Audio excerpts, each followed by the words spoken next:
Bring John Hardie in on this, Deputy Director of the Russia Program, Foundation for Defense of Democracy. So, again, we know it, Evan and Paul and everybody coming home, it couldn't be better news.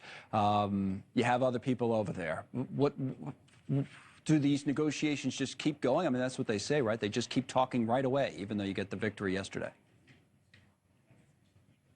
Well, thanks for having me. They can keep talking, but, the issue is whether Moscow wants to trade for anybody. So, it just depends on who we have. There may be some other Russian cyber criminals or whatever who the Russians might want to try to get back. But if you think about the impetus for the trade for Evan Gershkovich and Paul Whelan and others, the big prize from Moscow was Vadim Kresikov. This is the hitman that gunned down a Chechen in Germany in 2019.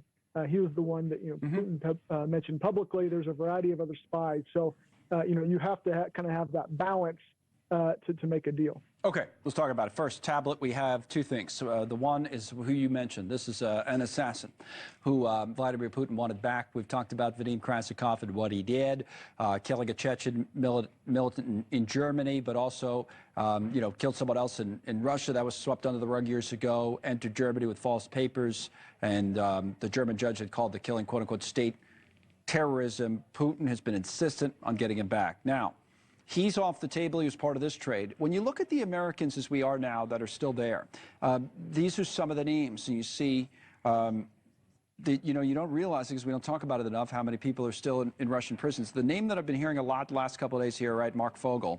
What's going on there? His family's been outspoken, say they were very, very disappointed he wasn't on this or part of this trade. And all we've heard from the White House said that Russia wouldn't give. What do we know? That's a great question. I think, his family and others are right to be scratching their heads. If you think back to the earlier swaps for former Marine Trevor Reed and basketball star Brittany Griner, when they were traded, Paul Whelan, another former Marine who just came home in this latest swap, was also left behind. So sometimes, maybe the deal doesn't come together for whatever reason. The Russians feel that they it's not worth them to give up those particular people. It's hard to say what happens in these closed-door negotiations, but hopefully we can eventually strike a deal for them to come home. This was on Chris Cuomo's show last night on that topic. Let's watch.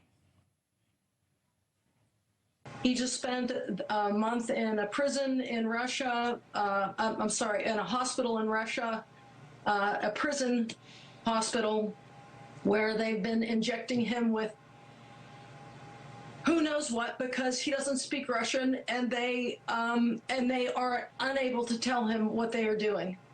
So he needs real medical treatment.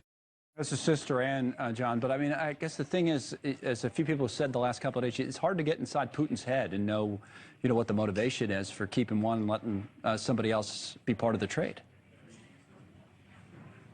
Right. So I think in the past, sometimes someone will get swept up just in a normal, law enforcement incident. You get arrested for something, and then all of a sudden here comes the FSB, the Russian security service, saying, "Hey, let's not just let this person go. We can use them as leverage."